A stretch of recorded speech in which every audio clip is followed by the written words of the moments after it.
क्योंकि मैं घायल हूं इसलिए घातक हूं असा अप्रत्यक्ष इशारा आम आदमी पक्षाचे राज्यसभा खासदार राघव चड्डा यांनी पक्षाचेच सर्वेसर्वा अरविंद केजरीवाल आणि त्या पक्षातील काही नेत्यांना शनिवार दिनांक 4 एप्रिल रोजी दिला आहे।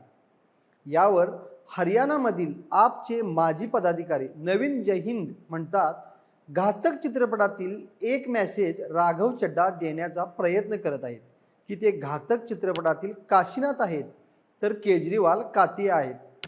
खासदार राघव चड्डा यांना आम आदमी पक्षाने राज्यसभेतील उपनेते पदावरून हटवल्यानंतर चड्डा आपल्या एक्स हँडलवरून भावना व्यक्त करताना असे लिहितात, मैं बोलना नहीं चाहता था मगर चुप रहता तो बार बार दोहराया गया झूठ भी सच लगने लगता। त्याही पुढे 3 ॲलिगेशन्स 0 ट्रूथ म्हणत त्यांनी 3.22 मिनिटाचा स्पष्टीकरणाचा व्हिडिओ सुद्धा शेअर केला आहे। तर आम आदमी पक्षात नेमकं चाललंय काय? घायल खासदार राघव चड्डा कुणासाठी घातक ठरणार आहेत हे जाणून घेऊया आजच्या या व्हिडिओमधून। नमस्कार, मी अभिनंदन परोळेकर आणि कॅमेरावर आहेत सिद्धेश कांबळी।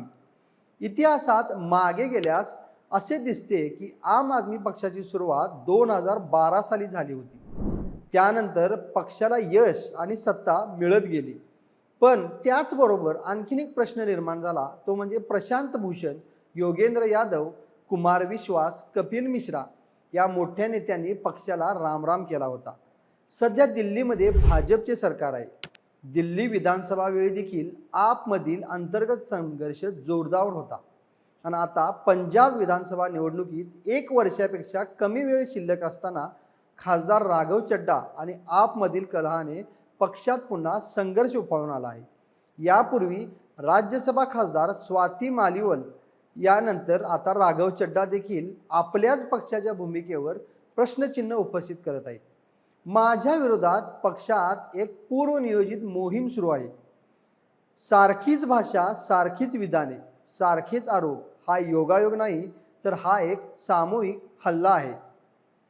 माझ्यावर आरोप करणाऱ्यांचा प्रत्येक खोटेपणा उघडकीस आणला जाईल, हे वक्तव्य आणि खडेबोल आहेत राघव चड्डा यांचे। खासदार राघव चड्डा यांना राज्यसभेतील उपनेते पदावरून आम आदमी पक्षाने नुकतेच हटवले होते आणि याबद्दल पक्षातील बऱ्याच नेत्यांनी चड्डा यांच्यावर एकजुटीने हल्लाबोल देखील केला होता। राघव चड्डा आणि आपमधील संघर्ष वाढणार हे त्याच वेळी समजले होते। त्याचे प्रत्यंतर पुढे देखील पाहायला मिळाले। चड्डा यांच्यावर आपने 3 आरोप देखील केले आहेत। ते कोणते आहेत ते आधी पाहून घेऊया। पहिला आरोप आहे, राज्यसभेत विरोधी पक्ष सदस्य सभात्याग करतात तेव्हा राघव चड्डा त्यांना साथ देत नाहीत।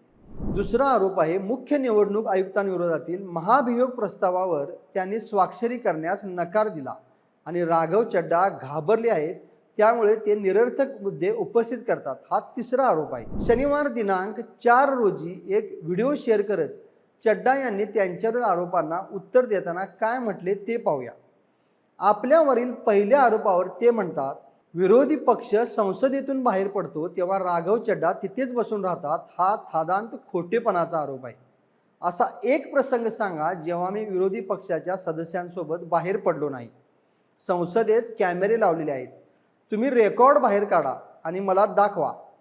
दुसऱ्या आरोपावर ते म्हणतात, मुख्य निवडणूक आयुक्तांबाबतच्या विषयावर अधिकृतपणे किंवा अनधिकृतपणे त्याबाबतच्या प्रस्तावावर मला कळवले असते तर मी सही केली असती, पण मला याबद्दल कोणीही काहीही सांगितले नाही। राज्यसभेत आपले 10 खासदार आहेत, त्यापैकी 6 किंवा 7 जणांनी सही केली नाही, पण हा प्रश्न फक्त मलाच विचारण्यात आला। आणि तिसऱ्या आरोपावर चड्डा म्हणतात, मी संसदेत आरडाओरडा किंवा शिवीगाळ करण्यासाठी नव्हे तर राज्यसभेत सामान्य जनतेचे प्रश्न मांडण्यासाठी, लोकांच्या वतीने बोलण्यासाठी गेलो होतो। GST पासून अनेक प्रश्न असतील, पंजाबमधील पाणी प्रश्न, दिल्लीतील हवा प्रदूषण यावर मी बोललेलो आहे। एकूणच जनतेसाठी बोलणारे राघव चड्डा यांना आता स्वतःवर पक्षांतर्गत होणाऱ्या अन्यायावर बोलण्याला पुढे यावे लागले आहे आणि आम आदमी पक्षातील हा नवीन अंतर्गत संघर्ष स्पष्टपणे समोर आला आहे। पंजाब विधानसभा निवडणुकीच्या तोंडावर आपला हे प्रकरण जड जाणार असे दिसत आहे। नवीन उपनेता निवडलेले अशोक मित्तल यावर म्हणतात की ही रूटीन प्रक्रिया आहे, नेते आणि पद बदलत असतात।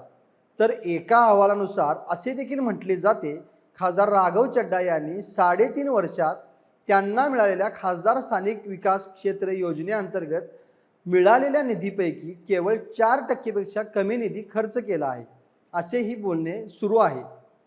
एकूणच काय तर दुसरीकडे हरियाणाचे आपचे पूर्व नेते नवीन जयहिंद आपल्या एक्स हँडलवरून प्रतिक्रिया देताना म्हणतात, माझा राघव चड्डा यांच्या राजकारणाशी काहीही संबंध नाही, पण ते आमचे जुने सहकारी आहेत.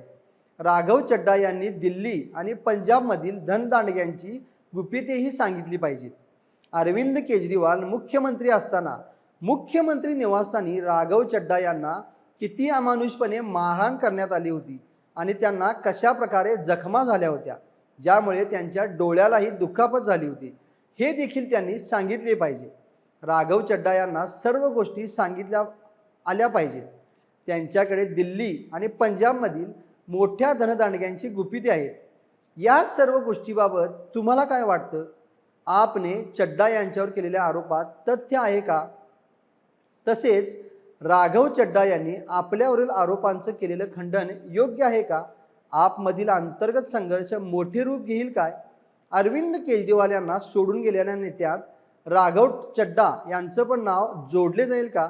याबाबत कमेंट करून आम्हाला नक्की कळवा आणि महा MTVच्या यूट्यूब चॅनलला सबस्क्राईब करा. धन्यवाद.